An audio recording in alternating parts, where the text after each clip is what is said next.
Fiangonana Adventiste Malagasy eto amin'ny Ile-de-France dia manolotra ho anao. Noavaozina. Famelabelarana ratsoratra masina iarahana amin'ny pastora Andriaparatiana Fanera izay mitondra ny lohahevitra hoe ny faharetan'ny finoana. Eo ihany koa ny famelabelarana ara-pahasalamana izay mitondra ny lohahevitra hoe manova ny fiainana ny fahasalamana. Izy io dia iarahantsika amin'ny profesora Andria Manarivo Mahambalatiana. Manara-finaritra ary tompoko.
Iavaka nondrika anroatsika ivavaka isika.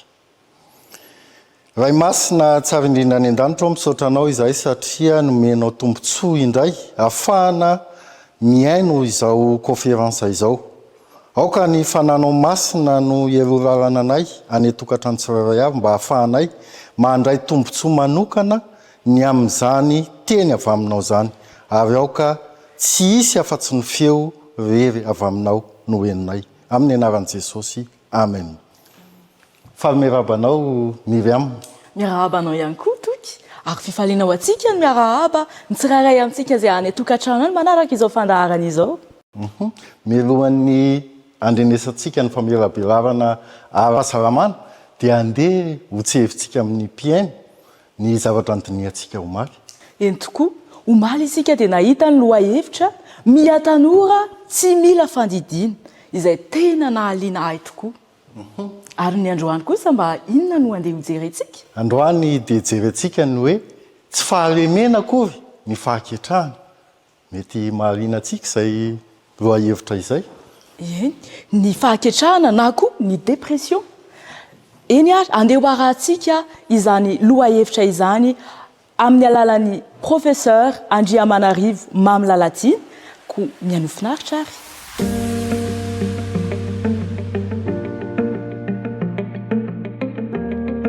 Fanomeravantsika indray ary hiditra amin'ny andro faharoa isika. Ahoana ny andresena ny dépression? Avao amin'ny famazinana ianao ho any amin'ny fahazavana.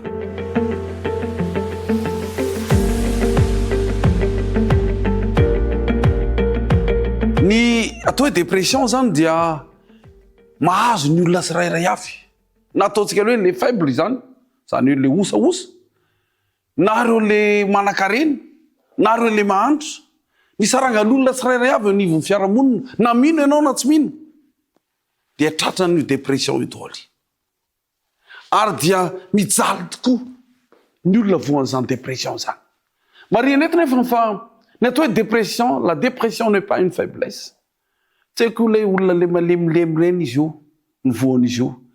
Ny dépression koa dia hoe tsy atao hoe manque de foi, olona tsy ampy finoana. Ny dépression atao hoe olona tratran'ny dépression koa dia tsy akory hoe tratran'ny échec. Fa ny atao hoe dépression dia ady ao anatinao ao. Ary ady azonao atao tsara ny mandresy azy. Raha atao ny famaritana momba ny atao hoe dépression dia ny atao hoe dépression, la dépression ce n'est pas simplement être triste. Makatsika dia bona faut malahelo kely mba maranakite. Deprako zany foana nataon'ny tanora. Miady amin'ny dadany na miady amin'ny mamany na miady amin'ny sakaizana dia depra mihitsy a. Tsy zany. Tsy akory hoe triste ianao dia hoe déprimé zany ianao. Fa natao hoe dépression dia tsy vitany hoe triste na malahelo. Fa tsisy an'le envie intsony. Tsy manana le zavatra tianao zavatra intsony. Tsy te hiasa. Tsy te hianatra. Dia faharoa koa le hoe tsy manana le énergie intsony. Le hery intsony, tsisy énergie intsony. Perte de l'énergie. Ary ny fahatelo de le perte de l'espoir. Tsy manana fanantenana kivy foana. Niny atao dia izao foana e. Zao sisy e. Ny olona tratrany dépression ty zany dia lasa ohatrany misy karazana ohatrany hoe vide mihitsy ao aminazy ao. Tsisy tena vide ao aminazy ao. Dia reraka lava. Dia mieritreritra izy fa inutile, tsisy mahay. Inona moa ny tena ilana anahy? Ary dia mahatsiaro ny tena teny ho rery izy. Na dia anivon'ny fianakaviana ary dia mahatsiaro ny tena teny ho rery izy. Tsy maintsy fantarintsika tsara zany natao hoe dépression ity.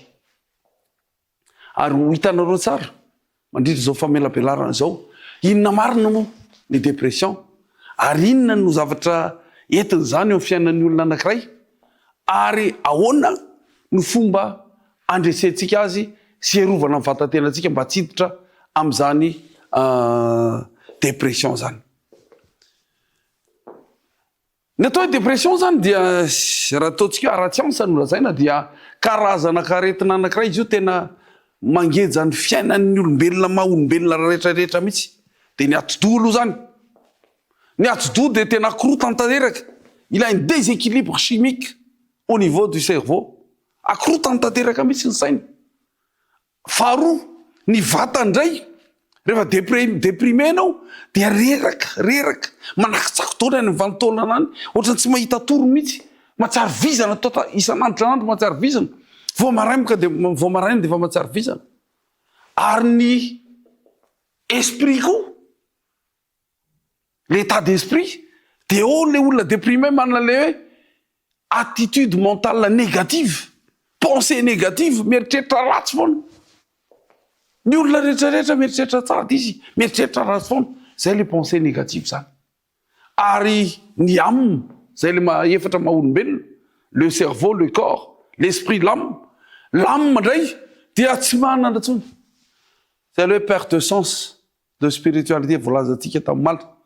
Zany hoe tsisy dikany amin'intsony zany ara-panahy zany. Mankany am-piangonana fotsiny izy fa tsisy dikany amin'intsony zany ara-panahy zany. Zany zany le ataontsika hoe raha te ho fantatsika ny atao hoe dépression. Ny dépression dia miteny fa mandainga izy. Zao fa nataon'ny dépression io manao hoe mantsely olona voan'ny dépression zany. Ianao nge tsisy lana anao e. Ianao nge tsy hiova mihitsy ianao e. zany zany averimberinao anatin'ny lohan'le olona ao ianao nge irery ianao e tsisy manaraka ianao e tsisy mba miresaka aminao anao e ianao nge lozan'ny olona rehetrarehetra ianao e fa tsy marina nefa n'izany zavatra mandalo ny atao depression rahona sendra mandalo fotsiny izy io inapy ary ataontsika hoe cause mahatonga ny olona anankiray mandalo an'izany atao hoe depression zany ny voalohany indrindra ary tena hito ny tena betabeta le hoe stress prolongé mialatsy fa le dika gasina indray sarotrarotra kokoa fa tonga de atao hoe stress lava loatra rehefa lava loatra io stress io dia lasa voan'le depression anao ino ohatra anankiray am'izany stress prolongé zany dia rehefa amin'ny stress mbola anao famelabarana momba stress tsika ohatra zany hoe stressen'le patron ampiasanao izy vao miditra mivaly izy de efa stressé amivoaka amin'ny ariva ronody izy mbola stressé toute la journée zany izy stressé zay le anisan'ny cause-na depression faharoa le atao an'le solitude le mitokatokana lava allo mba miaraka amin'ny olona allo mba miresaka amin'ny olona l'être humain dia ny olombelona dia natao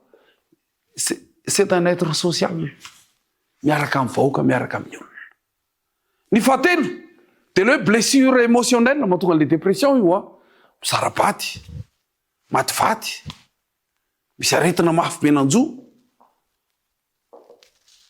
na hoe matidata matimamy za le blessure émotionnelle anisan'ny faefatra anisan'ny mahatonga ny dépression koa dia les pertes le very vola ohatra very fananana ohatra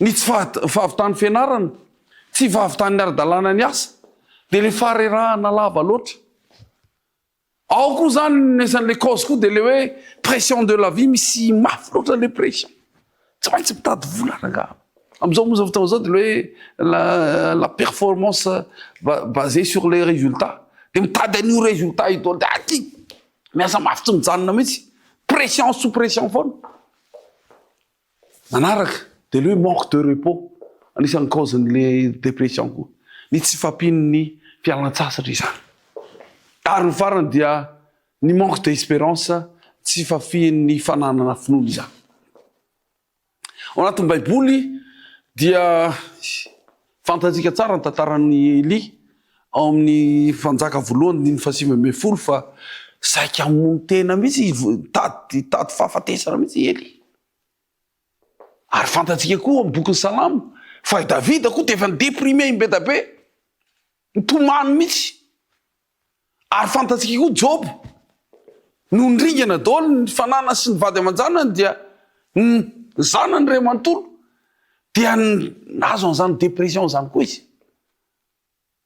fa ry zalahy rehetrarehetra zao tao anatin'ny baiboly dia tafatsangana avokoa sy nijanona tao anatin'le famazina ny dépression izy fa tafatsangana avokoa ary naresy an'izany dépression zany inaby ary ny ataontsika hoe la clé azahoantsika mandresy azany dépression zany ny voalohany de zao miresaka parler aza mipetrapetraka rery zany mihitsy ianao aloha lavitra ary ataon'ny olona hoe ty le zala tiako be resaka na ty zavavy tiako be resaka fa le mitokatoka monio zany tsy mety mihitsy fa ny la dépression grandit dans le silence enao le mitokana iny mampidepranao tsikelikely ndana miresaka aina mi namanao olona sakaizanao ndana miresaka amin'ny pasteur ary raha teny ilaina ary dia mandana miresaka amin'ny ataontsika hoe professionnel reny psychologue reny mihitsy fa tsy maintsy miresaka ianao zarao zay problème ao anatin'ny fiainanao mialatsena raha manao ty fonoteny ty misy le ataona hoe faux amis ianao zany efa midéprime meko ohatra anankiray fotsinareo misy problème zany ohatra amin'ny tokantrano anankiray de raha matoa zany a miady izy mivady tsy mifakahazo lafa izy mivady de efa manoka amin'ny déprime raha matoa de lasa izy makatsy am'le voisine aty le mpiaraka mipetraka aminy zany de hoe zao ngeretsy zao natao mivadiko ana zao zay de izy le raha matoa le ambady manao tena zany mihitsy tena zany mihitsy iny tena tsisy ilavana azy zay le mauvais ami zay tsy maintsy mitady zany le bons amis anao raha iaty am'zany mahaiza miresaka faharoa mietsika ny fietsehana la hoe bouger le corps de manavy lorsqu'on bouge le corps ça aide l'esprit rehefa mietsiketsika mivatatenanao de manampy ny ara-tsainao zany fetsehany zany ny fanaovana ny fetsehany io dia mandefa le ça libère malatsina am teny français les substances naturelles l'antidépression ao mivatatenatsika ao any dia ny hormone maro samihafa hormone de bien-être volazantsika endorphine mélatonine mila mandeha ditongotra zany sika mila manao exercice lalandava ary mila manao respiration profonde ty respiration profonde ty dia voalaza fa tena mbola jerevantsika io rapizy rehefa miresaka momba ny fahatorina tsika ny problème na fahatorina fa tena zava-dehibe ny fanaovana respiration profonde io raha manao raha amle dépression zany dia tokony manao farafaratsiny 20 minitra fanatanjahantena mba hanovaina ny ati-dohantsika sy ny cerveau atsika fahatelo dia ny fahaizana miala sasatra miresaka zay voalohany miresaka fanatanjahantena ary mahay miala sasatra la fatigue nourrit la dépression rehefa reraky ianao dia ohatran'ireny mamahana ny dépression reny ianao zay ianao amin'io rehefa mitokatokana dia tonga dia lasa ohatra tonga dia vetivety kely ianao dia reraka mila matory mila makaina ary mila miala sasatra Andriamanitra raha teo dia namorona an'izany fialan-sasatra ary miantso antsika koa izy hiala sasatra ny fahaefatra dia hoe remplir l'esprit de vérité ataovy zay le ataoko amin'ny maritsy fa ataoko ara teknika kely avoir une attitude mentale positive zay l'esprit de vérité ialana zany le pensée sombre le eritreritra ratsy hovaina eritreritra tsara zay le izy raha ohatra zany ka mieritreritra anao manao hoe je suis fini tena vita zozy anao manao hoe afaka ny tena andresy raha ohatra ndray anao ka manao hoe za tena ohatrany tena rery ohatrany tena tsy mahavitinina ohatrany za tena rery tena matsaro mandrery dia teneny manao hoe Andriamanitra miaraka aminahy ary zay tokony averimberina isan'andro san'andro ao amin'ny saitrika tsirairay avao ny atao hoe dimension spirituelle amty dépression ty ry havana dia tena zava-dehibe mihitsy ao amin'ny Salamy 5:30 dia zao ny teniny l'Éternel est proche de ceux qui ont le cœur brisé ianao re tena matsiaro ny tenanao very io ianao le matsiaro ny tenanao resy io ianao le matsiaro ny tenanao tena ho vizaka io dia tadio fa Andriamanitra dia tena eo akaikinao ary zay ny tena anti stress koa avana indrindra ao amin'ny Isaia 1:7 ndray dia zao nataony hoe ne crains rien car je suis avec toi aza matahotra fa zaho miaraka aminao mahafinaritra andry havana ianao le matsaro ny tenanao rery io dia aza matahotra fa miaraka aminao Jehovah Andriamanitra miteny aminao amty arivo ty manao hoe miaraka aminao aho ianao le matsiaro ny tena fa somary solitude io solitaire io dia zao nataon'Andriamanitra aminao manao hoe miaraka aminao aho ary amin'ny arivako ty koa zany dia tenen'Andriamanitra manao hoe nouveau départ miaraka amin'Andriamanitra fiaingana manokana rehefa miaraka amin'Andriamanitra tsika dia andresy an'izany dépression zany reto misy exercice intérieur zay tokony ataontsika amin'le dépression zany hoe karazana fanatanjahantena ao anaty mivatatenantsika ao tsotra dia tsotra voalohany indrindra aloha rehefa matsiaro kely ohatrany reraka iny renao ohatady déprime iny anao dia igume masonao fermez doucement les yeux kipy faharoa miaina ara-dalàna tsara manao exercice de respiration zany hoe manary rivotra tsoka rivotra manko azafady de blokena kely de manary rivotra moramora ary amin'iny le exercice intérieur iny de teneny manao hoe rehefa midy iny maso je ne suis pas seul tsy irery aho ary mandalo fotsiny ty zavatra ty ary Andriamanitra mampitsangana de hitanao fa iverina le fahazavana de teneny koa mandrisa hoe je choisis la vie tsy anaiky resinao zany ary dépression te andresa de hitanareo fa iverina tsikelikely eo amin'ny fiainanao zany zany le anina le fandresena ny dépression zany mety ho voa ianao mety efa nisy voa zany dépression zany ary aminareo miaino reto dia sura mihitsy efa nisy voa zany dépression zany ary mety tena efa ny sasany ary de efa mety tena lasa tamin'ny lalana mihitsy mialatsiny fa mifiafarany dépression ty moa rehefa mifarany indrindra de misy an'le ataon'le hoe tentative de suicide dia mamono tena mihitsy ary voaingana de voaingana mihitsy ama dokotera moa de mahita karazana zavatra toy itony raha matoa anankiray déprimé izy dia ny ariva izy alohan'ny atory de efa niteny tamin'ny vady aman-janany manao hoe tena tsy mety amiko tsony le fiainana tsy ao tsony mihitsy aho taty Madagasikara nisehoan'izany tantara zany de le vady aman-janany raha teo koa moa zany ny arivan'iny dia au lieu de mba niresaka taminy au lieu mba nidinidinika taminy mba au lieu de hoe nanolo-tsaina anazy de tsisy niresaka taminy fa variana mijery télé variana zavatra nataony tanora milalao ordinateur milalao téléphone le raha matoa fa manao hoe tsy vitako tsony miaina tonga maraina nananto teny raha matoa maty zao zany tsy avoatsika tokony tsy voan'izany tsika satria tamin'ity arivo ty dia nahazo reo lakile natao hoe contre ny dépression anao ary nareo de mafy noho ny douleur zay manjoa anareo vous êtes plus fort que votre douleur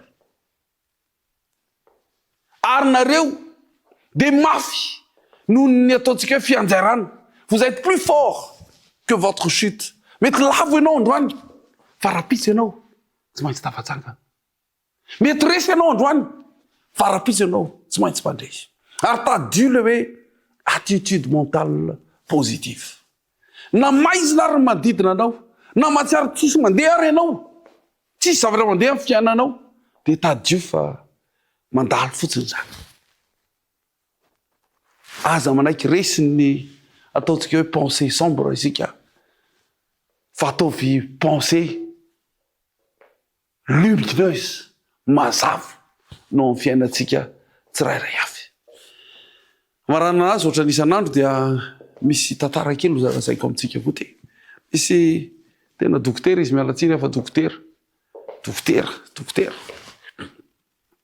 nifanena tamiko raha nanao conférence momba ny atao hoe zainina ny tenako le zainina zany le hoe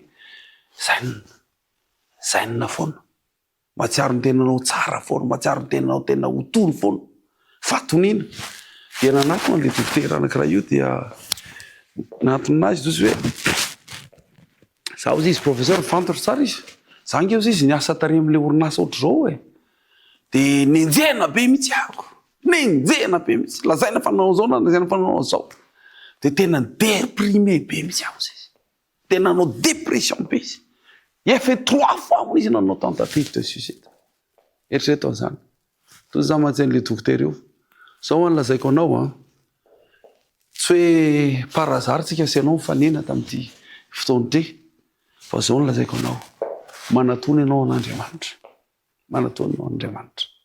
fa rehefa manatony an'Andriamanitra ianao de izany ny tena antidépresseur goavana indrindra na inana fanafody eto am'izao tontolo zao raha vinavinan'ny OMS de amin'ny 2031 60% de la population mondiale seront déprimés fa tsy maintsy mandresa an'izany tsika ary tsy tokony kivy amin'izany enetiko ambavaka an'le raha matoa io a tatio ariana dia hitako izy mitsikitsika.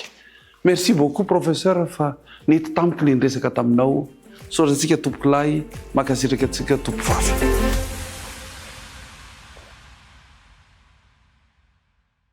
So indray isika dia ivoso amin'ny famelabelavana ara-panahy izay entin'ny pasteur Andriamparatiana Fanera. Inona ny lohahevitra omaly Miriam? Lohahevitra hitantsika omaly dia rava ny fanantenana. Amin'ny lohahevitra androany dia hoe ny olo-tiako ny namadika somary hafahafa fa marina. Somary hafa kely fa efa te hiaino izany sahady a fa alohan'izay a andehantsika hiaino anparany amin'ny alalan'ilay hira na dia maizina ny dia.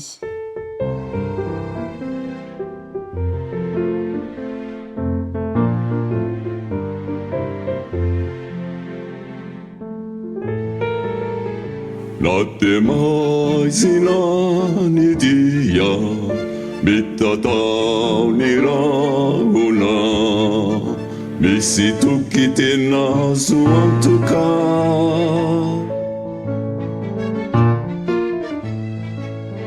ilay mpamonjy tia veno azo avana amin'itny masony mifantoka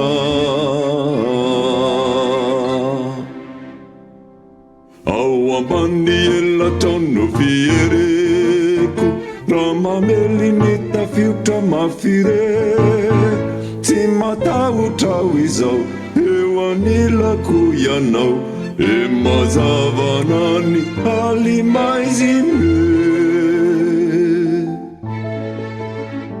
na te milana fotraza nonjany famozam-po misy tanjona azo amaharana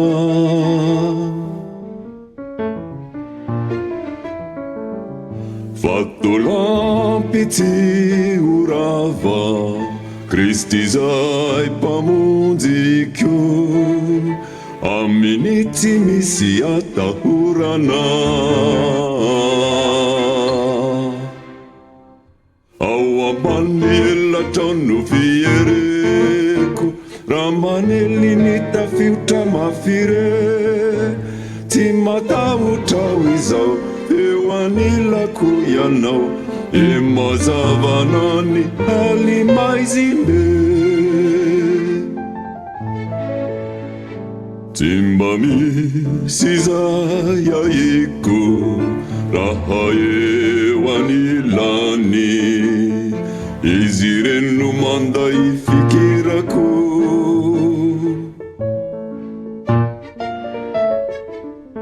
e mandroso izao ny diko isan'andro arovany mandrapahatonga pitsaharako ao ambany elatrano fiereko raha mamely ny tafiotra mafire tsy matahotra ho izao eo anilako ianao e mazava na ny alimaizy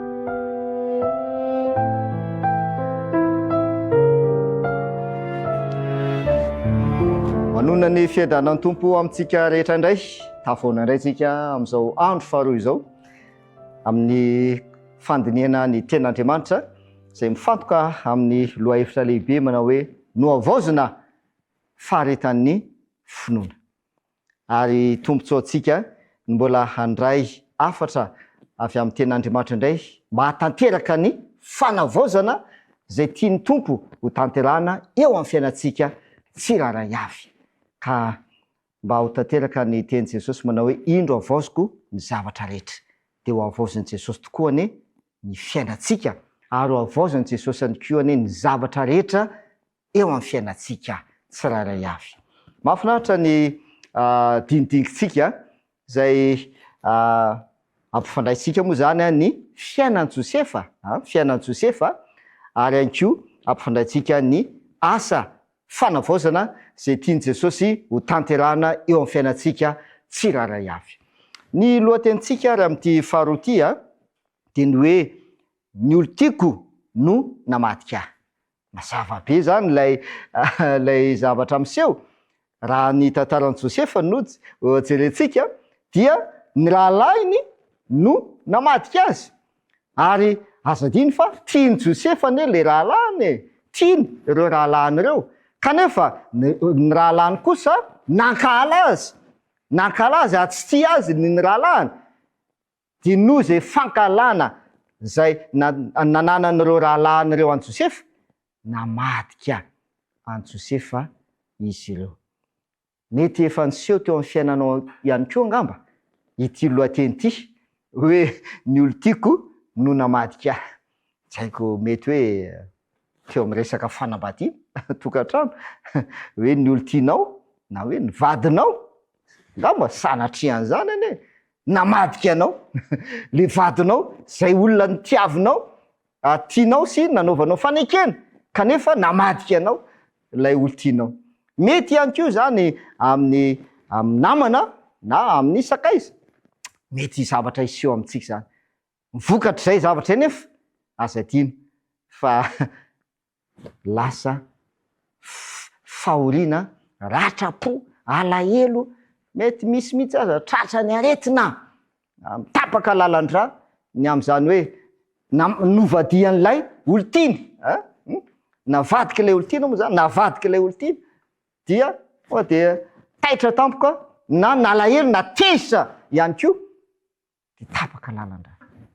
Ry havana malala, ndao jerevantsika ny zavatra niseho mahakasika ny Josefa araka ny lohateny hoe ny olo tiako no namadika ahy. Inona no ahoana ny fiery Josefa nanoloana an'ireo rahalany zay namadika azy.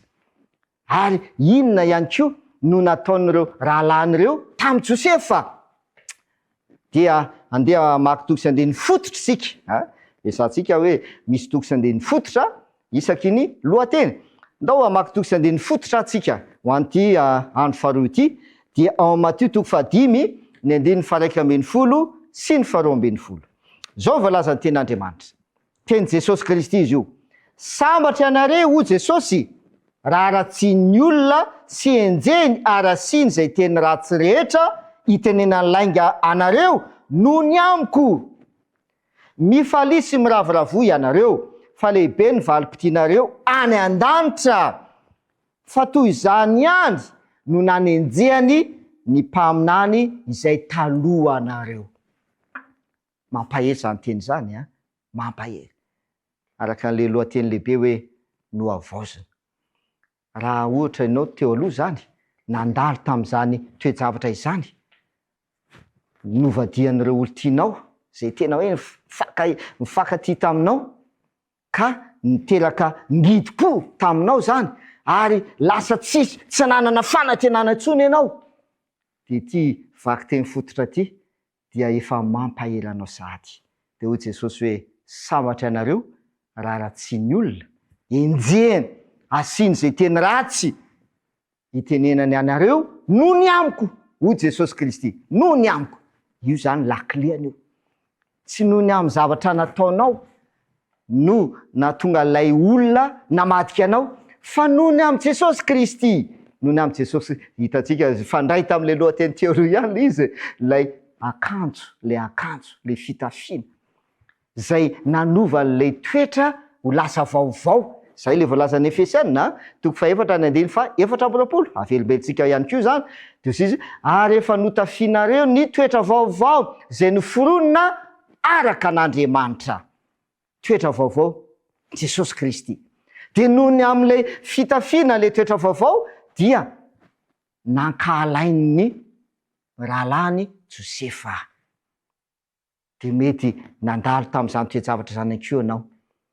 Dia le olo tianao lasa namadika anao noho ny amin'ny Jesosy Kristy. Noho ny amin'ny Jesosy Kristy.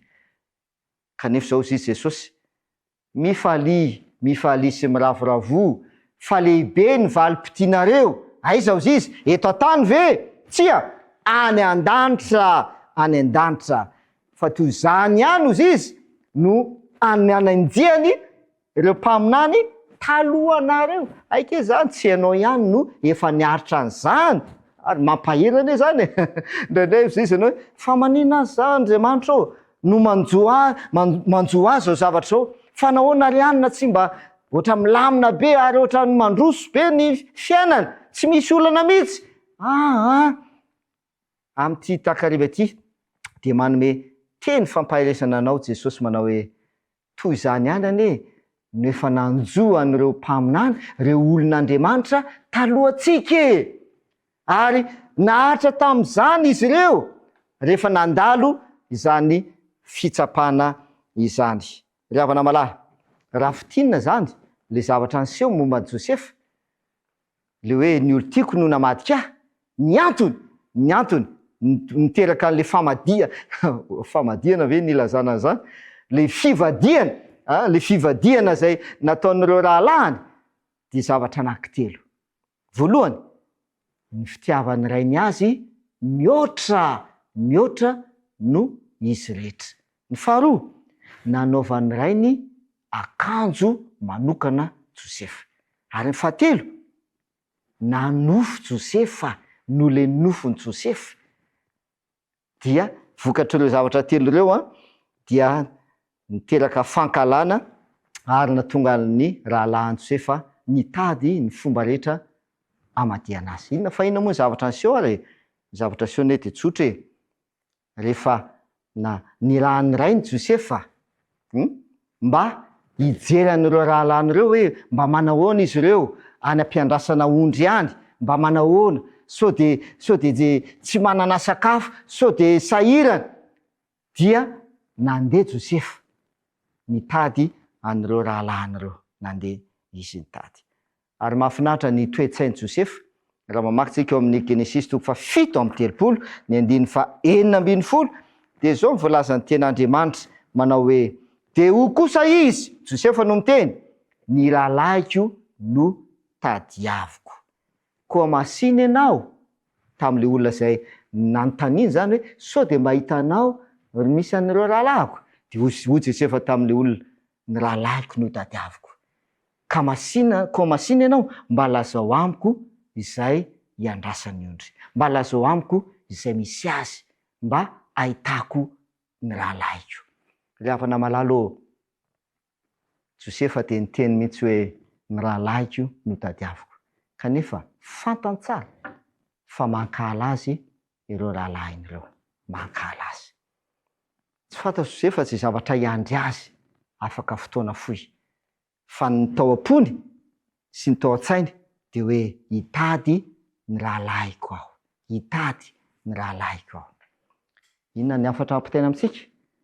Na dia mivadika aminao azy ny olona tianao dia aoka hanana toe-tsaina tahaka an'i Josefa. Ny rahalaiko tadiaviko izy, ny rahalaiko tiako ny rahalaiko. Tena Andriamanitra moa de milaza zany hoe aza mamaly ratsy ny ratsy, fahavalio amin'ny soa ny ratsy. Ary misy teny anko mahafinaritra ndao ampifandraitsika am'izay ny mahakasika an'i Jesosy ary le izy de zao ao amin'ny Matthieu 2:12 dia zao ny voalazan'ny ten'Andriamanitra. Fa na izy Jesosy no teny no anao ny sitrapon'ny raiko zay any an-danitra de izy no rahalaiko sy anabaviko ary reniko, hoy Jesosy. Na iza no anao ny sitrapon'ny raiko zay any an-danitra, hoy Jesosy, de izy no rahalaiko, izy no rahalaiko. Ry havana malahy, omaly tamin'ny andro voalohany dia nitentsika hoe tian'Andriamanitra mihoatra isika, tian'Andriamanitra mihoatra isika. Fa amin'ty andro faharoa ty indray dia aoka azo antoka ianao fa rahalahin' Jesosy ianao, anabavin' Jesosy ianao, reny Jesosy ianao, zandrin' Jesosy ianao. Zany kay ny identité anao, identité atsika moa zany amin'ty andro faharoa ity, rahalahin' Jesosy. De inona zavatra niseho tahaka nataon'i Josefa? Ny rahalaiko no tadiaviko, hoy Josefa. De Jesosy Kristy satria tsika raisiny ho rahalahiny, raisiny ho anabaviny, raisiny ho reniny, raisiny ho zandriny, dia tonga tetỳ tany izy hitady atsika Jesosy Kristy le rahalahintsika. Mahafinaritra zany identité zany a, hoe rahalahin Jesosy. Ary eo amin'ny Hébreu 2:1-10 dia zao no voalazan'ny ten'Andriamanitra manao hoe fa iray no niavian'izy roa, na izay manamasina, Jesosy le manamasina, na izay hamasinina, tsika le hamasinina. Iray ihany izy no niavian'izy roa, na izay manamasina, na izay hamasinina. Koa izany no tsy mahamenatra azy, Jesosy le azy io, izany no tsy mahamenatra azy Jesosy hanao ireo hoe rahalahy. Ry havana malalo, tsy menatra ny antso atsika hoe rahalahy Jesosy. Mampahela atsika zany eo amin'ny fiainatsika. Asa diny hoe na dia mankala anao aza izao tontolo izao, Jesosy dia miantso anao hoe rahalahiny. Ary tsy mahamenatra any Jesosy ny miantso anao ho rahalahy, ny mandray anao ho rahalahiny. Dia satria rahalahiny ianao dia tahaka nataon'i Josefa, ny rahalahy no tadiaviko, hoy Josefa. Dia Jesosy ihany koa tonga mba hitady anao izy, satria rahalahiny ianao, dia tonga hitady anao izy. Luka 2:17 dia ho zay ny ten'Andriamanitra manao hoe fefa tonga ny zanak'olona, tonga nidina teto antany zany, efa tonga zanak'olona hitady sy hamonjy ny very. Tonga izy hitady atsika satria rahalahiny isika. Ry havana malala, inona zavatra nisioka rehefa nahita ny rahalahiny Josefa? Ohatra tsy tena mifandray tsara izy amin'ny zavatra nataon'i Jesosy, kanefa misy hafatra zay omena atsika amin'ity takariva ity. Rehefa nahita ny rahalahiny Josefa, inona zavatra niseho nataony reto rahalahiny reto? Nanana saina ratsy izy ireo, dia ny hoe ndao vonoina iny mpanolofo iny, ndao vonoina. Ry havana malalo, Jesosy tonga teto antany hitady sy hamonjy ny rahalahiny. Tsika zany le rahalahiny. Inona ny zavatra nanjoan'i Jesosy teto antany? Maty ne Jesosy, maty Jesosy. Novonoina ne Jesosy, zay tahaka ny nahazo an'i Josefa ne, novolon'ireo rahalahiny ne Josefa, tadiavo novonoina izy ireo, saika novonoina izy ireo. Fa so ihany fa nisy rahalahiny anankiray Robena zay nanakana dia hoe aleo tsy hamono olona tsika fa ndao alatsaka ao anatin'ilay lavadrano izy. Fa ny zavatra natao dia nesorony zareo teny amin'ilay akanjo, dia nasiny rana zanak'ondry le akanjo tsara tarehy, dia iny nentina tany amin'ny rainy zay nandaingana tamin'ny rainy hoe lany bibidi Josefa, maty lany bibidi, kanefa velona le olona, velona ao anaty lavaka Josefa. Fa ny vaovao tonga voarainy rainy, maty le zanaka. Ry havana malala, fampietreretana antsika izany tantara izany, dia ny hoe nesolona tena amin'i Josefa le akanjo, nesolona le akanjo. Ary rehefa nesolona teny amin'le akanjo dia nalatsaka tao anaty lavaka izy. Le akanjo efa fantatsika, Jesosy le akanjo, Jesosy le akanjo. Ary toetran' Jesosy le akanjo zay atafiny anao ka natonga ny toetranao ho lasa vaovao, dia natafy anao le toetran' Jesosy. Dia asa dino zavatra niseho tamin'i Josefa toko. Rehefa nesolona ny akanjony dia nalatsaka tany anaty lavaka izy. Afatra zay ampitaina amintsika ihany koa manao hoe ny mety halavo anao, dia na hoe mety hatafalatsaka anao anaty lavaka, dia miala eny aminao na esorina eny aminao lay akanjo. Zafady, dia tsy inona fa ny toetran' Jesosy Kristy. Rehefa miala eny aminao toetran' Jesosy Kristy, rehefa miala eny aminao Jesosy Kristy, dia very ianao ary latsaka ao anaty lavaka ianao. Indraindray mety tahaka an Josefa ihany koa tsika, tafalatsaka ao anaty lavaka eo amin'ny fiainana, tena any amin'ny lalina, de miezaka mba hivoaka ao anatin'le lavaka, fa sahirana, roviana vao mba ho tafakatra ato amin'ity lavaka ity, roviana vao mba ho afaka avy ato amin'ity lavaka ity. Ry havana malala, misy tenin'Andriamanitra izay ho vakiana aminao. Isaia 7:7-5. Isaia 7:7-5. Zao ny voalazan'ny tenin'Andriamanitra manao hoe: mety manadino zana amin'ony va ny vehivavy ka tsy hamindra fo amin'ny zanaka naloko ny kibony? Eny, mety manadino ihany izy, fa izao kosa ho Jehova tsy mba manadino anao. Ry havanao, Andriamanitra tsy manadino anao. Le rainao tsy manadino anao. Le rainao zay tianao mihoatra tsy manadino anao. Le rainao zay nanome anao le fitafiana satria zanany ianao tsy manadino anao. Na de latsaka anaty lavaka aza ianao eo amin'ny fiainana, dia tsy manadino anao Andriamanitra. Izy milaza an'izany teny zany. Ary le fitafiana zay le fitafiana tsara tarehy zay nolotona tamin'ny rana zanak'ondry, inona ny dikan'izany? Niova zany le fitafiana, niova, lasa naloto le fitafiana. De inona mba ho ataon'le rainao?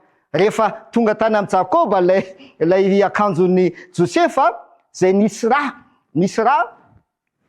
ny fantatry Jakoba dia maty ny zanany, maty. Fa eo amin'Andriamanitra, le raintsika zay ny an-danitra, inona no ataon'Andriamanitra amintsika? Ndao makitsika Isaia 4:4-5. Zao voalazan'ny tenin'Andriamanitra: fa samy efa tahaka ny olo maloto izahay rehetra, ary tahaka ny lamba misondra ny fahamarinanay rehetra. Malazo tahaka ny raviny izahay rehetra, ary ny elokay mipoka anay tahaka ny rivotra. Voalazany eo hoe tahaka lamba misondra ny fahamarinanay, tahaka le akanjo zay nasiana rano zanak'ondry, naloto. Aika tsika io ny fitafitsika, maloto kay le fitafitsika, tahaka ny le akanjon'ny Josefa zay nesorina teny aminy, dia nolotona lay akanjo nolotona. De ohatran'izay ke tsika io ry havana malala, le fitafitsika maloto, le fitafitsika maloto, voaloton'ny fahotana. Ary zay no natonga atsika tafalatsaka any anaty lavaka, voaloton'ny fahotana. De inona no ataon'le raintsika zay any an-danitra? Isaia 1:9-20. Zao voalazan'ny tenin'Andriamanitra: avy ary fandahatra isika ho Jehova, na de tahaka ny jaky aza ny fahotanareo, dia ho fotsy tahaka ny oram-panala. Na dia mangatrakatraka tahaka ny sily aza, dia ho tahaka ny volon'ondry fotsy. Ravana malalo, Jakoba tsy afaka nanova an'ilay akanjo zay misy raha ka lasa madio. Tsy afaka nanova an'izay tsony izy, fa de hoe zay zany ny hafaran'ilay zanany. Iny ny pirofo fa maty le zanany. Fa Andriamanitra kosa de afaka manova izy. De na de tahaka ny jaky aza ny fahotanareo, na dia jaky mena le jaky, na dia mena maloto aza ny fitafianareo, ozy izy Andriamanitra, dia ho fotsiko tahaka ny oram-panala. Zay tompoko le hoe noavaozina indray ianao, noavaozina ianao, ary aharitra ny finoana ianao. Satria ianao lay latsaka tany anaty lavaka, lay navadiky ny olo tianao, ny olona tianao no namadika anao, ka nandatsaka anao any anaty lavaka, le rainao zay ny an-danitra dia miteny aminao fa tsy manadinanao izy. Ary lay olona tianao zay nandoto nandoto ny fitafianao dia ozy izy le rainao zay ny an-danitra hoe na dia voaloto tahaka ny jaky aza ny fitafianao dia ho fitsiko tahaka ny oram-panala ozy izy Andriamanitra. Mahafinaritra satria Davida dia nanao vavaka nangataka tamin'ny Andriamanitra ray ny mba ho dioviny. Teo amin'ny Salamo 1:10 dia ozy izy Davida hoe sasao madio aho mba ho afa-keloka Andriamanitra ary diovy aho mba ho afa-pahotana. Sasao aho mba ho afa-keloka le fitafiana zay miosondraha, sasao mba ho afa-keloka. Ary le ao anaty lavaka raha miteny Andriamanitra hoe mo manadino vany vehivavy mety manadino zanany ihany izy fa izao kosa tsy manadino anao, tsy adin'Andriamanitra ianao zay tafalatsako anaty lavaka. Dia miteny Jesosy amin'ny Jaona 5:9-30 dia ozy izy niteny Jesosy hoe raha ny zanaka no hanafaka anareo dia ho afaka tokoa ianareo. Ry havana malalo, rehefa nalatsaka tao anaty lavaka ne Josefy, ny rahalahy no nandatsaka azy tao anaty lavaka. Fa iza no nanafaka azy tao anaty lavaka indray, iza napakatra azy tao indray, mbola ny rahalahy ihany ane no napakatra azy tao hoe le rahalahy zay namadika azy, zay nandatsaka azy tao no mbola napakatra azy tao indray. Fa mahasamihafa azy rehefa napiakarin'ny rahalahy tao anaty lavaka izy, avy tao anaty lavaka, tsy hoe ao Josefa, ao miakaranao, mivoa ianao avy ao anaty lava-dranao fa hoditsika, hody anamiray tsika. Tsia! Fina nataon'ny rahalahy napiakariny nafany tao anaty lavaka Josefa dia namidiny ho andevo. Ry havana malalo, Jesosy nanafaka anao. Ary rehefa manafaka anao Jesosy dia tsy andevo intsony ianao. Andevo n'inona? Andevo ny fahotana. Jaona 5:2-3 izy milaza an'izany hoe izay manota dia andevo niota ho ny ten'Andriamanitra. Jesosy Kristy lay tsy menatra ny manao tsika ho rahalahy dia afaka efa nanafaka tsika izy mba tsy ho tonga andevo intsony isika, tsy andevo isika rehefa nafany Jesosy. Ty fantaniana zay napetraka apôstôly Paoly ty no inoko fa mety fantaniana ao am-ponao ihany koa. Dia ao amin'ny Romana 7:7-8 misy azy. Dia ozy izy ny teny apôstôly Paoly manao hoe indrisy olo mahantra aho, iza no hanafakay amin'ny tenan'ity fahafatesana ity. Iza no hanafaka amin'ny tenan'ity fahafatesana. Josefa ne efa ohatrany maty, zay moa zany ny filazana azy, efa compte-ny maty ozy izy. Ho an'ny rainy, ho an'ny Jakoba, efa compte-ny maty ane Josefy. Dia ozy izy apôstôly Paoly, iza no hanafaka amin'ny tenan'ity fahafatesana ity. Mety zavatra miatra aminao koa zany ry havana malala ankehitriny, mety miatra aminao ne zany. Mety ozy izy anao hoe inona tsony moa zany fa efa tsisy fanantenana. Kanefa zao, raha Jesosy no manafaka anao, ny zanaka manafaka anao, dia ho afaka tokoa ianao. Ary afahany tsy ho andevo, fa afahany ho any an-trano iray, mivelona ho any an-trano iray. Zay ny tanjo Jesosy Kristy. Ka mofy amin'ity takariva ty, amin'ity andro faharoa ty, ndao hanapa-kevitra hanaiky an Jesosy anafaka. Na dia mamadika aza ny olo tiantsika eto an-tany, aza tiany fa misy an'ilay olona zay tianao ary tena tiany anao, zay tsy mamadika anao izy fa manafaka anao izy ao anatin'ny lavaka, ka ahafany anao hiverina, ho tafaverina any an-trano iray indray. Zay le izy, zay zany le hoe no avosina indray ianao amin'izay fotoana izay.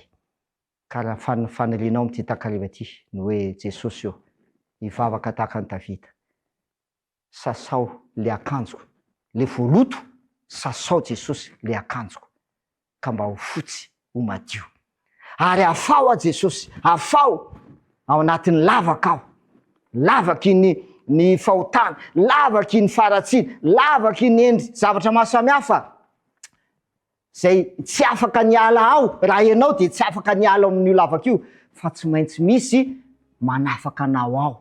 Jesosy le zanaka afaka manafaka anao izy. Amity takarivo ty raha mba fanelinao ihany koa ny hoe ny ho afaka ao anatin'izany lavaka izany dia manasanao mba hanangatanana ihany koa hoe Jesosy afao ao anatin'ny lavaka eo amin'ny fiainako ao ankehitriny, afao anatin'ny lavaka ao zay misy eo amin'ny fiainako ka mba ho tafody sy ho tafaverina any an-tranony ray eo akaikiny ray, dia tsy iza fa le Andriamanitra zay tianao. Andeha hivavaka aritsika raha ina izay ny an-danitro misaotra ny amin'ny famonjenao satria ianao dia tsy mamamadika, ianao lay tsy menatra ny manao anay eo hoe rahalahy, tsy mamadika ianao fa ianao dia manadio anay, manadio ny akanjo malotonay ianao, ary ianao ihany koa dia manafaka anay ao anatin'ny lavaky ny faratsiana sy ny fahotana ka mba ho tafaverina indray eo amin'ray sy ho tonga any an-trano ray zahay. Misaotra tompony amin'izany famonjenao zany amin'ny anaran'i Jesosy, amen.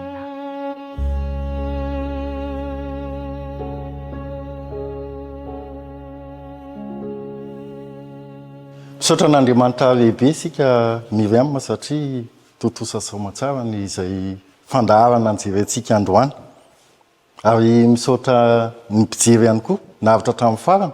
Misaotranao ihany koa toky. Amaranantsika azy, inona no hevitra hodinitsika Rapitso?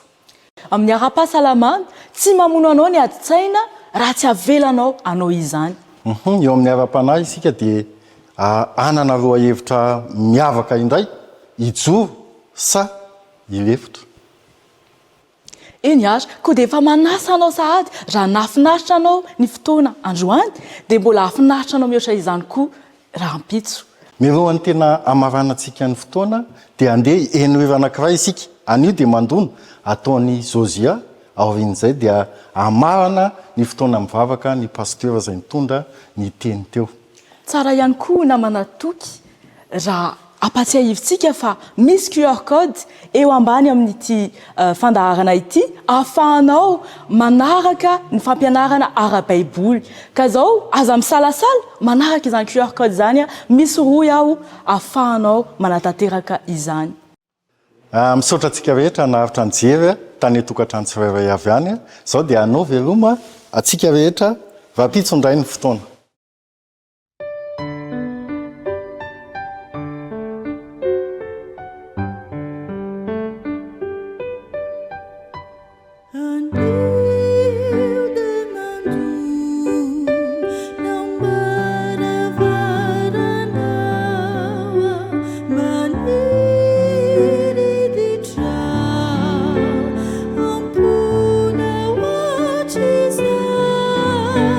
Me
ivavaka isika raha inay ny an-danitro misaotra anao zay noho ny famonjenao, misaotra noho ny fanadiovanao, misaotra noho ny fanafahanao Jesosy Kristy satria ianao dia rahalanay ary ianao dia mpamonjy anay ihany koa ka ho tafaverina indray eo amin'ray izahay dia tsy ala eo an-trano ray intsony izahay miaraka aminao dia ho avaozina isan'andro ihany koa ny fiainanay amin'ny anaran'i Jesosy amen. Saotranao ny nanaraka ny fandaharana hatramin'ny farany manome fotoana indray izahay rahampitso toy izao. Miraly anao hatrany mitombo amin'ny fanarahana an'Andriamanitra ary anavao ny finoana ho azy. Mandra-piona indray ary tompoko.